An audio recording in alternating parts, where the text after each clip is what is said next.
மாநிலம் முழுவதும் இன்று 12ஆம் வகுப்பு பொதுத் தேர்வு துவங்குகிறது. இன்று துவங்கும் இந்த தேர்வு வருகின்ற 26ஆம் தேதி அன்று முடிவடைகிறது.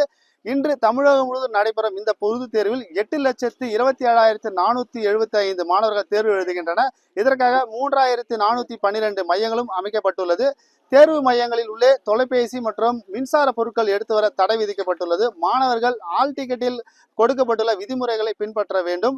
தேர்வு எழுதும் மாணவர்கள் விடைத்தாளில் கருப்பு நிறம் அல்லது நீல நிறம் பேனாவில் பயன்படுத்த வேண்டும். தேர்வு மையத்தில் ஒருங்கிணைந்த செயலில் ஈடுபடும் மாணவர்கள் மீது 3 ஆண்டுகள் அல்லது நிரந்தர பொது தேர்வு எழுத தடை விதிக்கப்படும் என பள்ளி கல்வித்துறை அறிவித்துள்ளது. இந்த தேர்வு எழுத வந்த மாணவர்கள் தற்போது தேர்வு மையில் காத்து கொண்டிருக்கின்றனர். இந்த தேர்வு எழுத 12ஆம் வகுப்பு மாணவர்கள் இந்த தேர்வுக்கு எவ்வாறு தயாராகி வந்துள்ளார்கள், இந்த தேர்வு எழுத மாணவர்களின் மனநிலை என்று நம்முடன் இணைந்திருக்கும் இந்த அரசு பள்ளி மாணவரை கேட்போம். இந்த தேர்வு எழுத வந்து எப்படி தயாராகி வந்துக்கிறீங்க? எங்க ஸ்கூல்ல வந்து நல்லா படிக்க வச்சாங்க, அதனால தமிழ்ல நல்ல மார்க் எடுப்போம்னு நம்புறோம். எப்படிலாம் பிராக்டிஸ் பண்ணீங்க? ஃபர்ஸ்ட் 2 மார்க் 3 மார்க் 5 மார்க்னு சின்ன சின்னதா ஸ்டார்ட் பண்ணி எங்களுக்கு சொல்லி கொடுத்தாங்க. அதனால நல்லா படிச்சிருக்கோம்.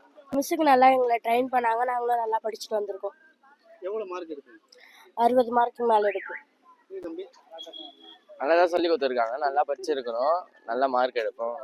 எப்படிலாம் பிராக்டிஸ் பண்ணி எவ்வளவு நேரம் படிச்சீங்க? அவங்க சொல்லி கொடுத்தது எல்லாமே படித்தோம், ஈஸியாக சொல்லி கொடுத்தாங்க, பிடிஎஃப்லாம் போட்டு கொடுத்தாங்க, நல்லா படிச்சிருக்கிறோம். 80 80 90 மேலே எல்லாருக்கும். எவ்வளவு நேரம் படிச்சீங்க ஒரு நாளைக்கு? நைட்டு 12 மணி வரைக்கும் படிச்சேண்ணா. எவ்வளவு மார்க் எடுப்பீங்க? ஒரு 50 60 எடுப்பேண்ணா.